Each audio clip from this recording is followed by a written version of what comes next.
Her er min lille gasbeholder, og her er min lille mand, og her er min temperaturting, og her er temperaturmåleren og trykmåler, og her er min pumpe til at pumpe molekyler ind i beholderen. Så jeg starter med at pumpe lidt molekyler ind i beholderen, og så kan jeg så se, at trykket stiger, og at temperaturen også er steget til 300 Kelvin.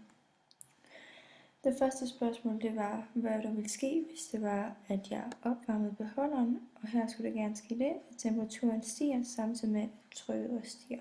Det er Charles' lov. Det skyldes, at når det er, at temperaturen den stiger, så bevæger molekylerne sig hurtigere med hinanden, og så lægger de et større pres på hver arealenhed, og det gør så, at trykket det stiger. Hvis jeg så gør volumenet lidt større, så falder trykket samtidig med, at temperaturen også falder.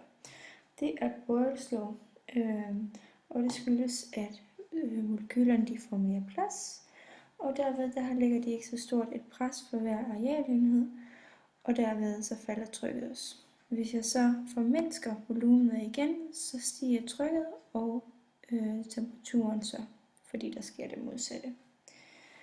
Hvis jeg så laver beholderen lidt større og pumper nogle flere molekyler ind, så vil vi se, at temperaturen den ikke stiger, men trykket stiger, og at molekylerne de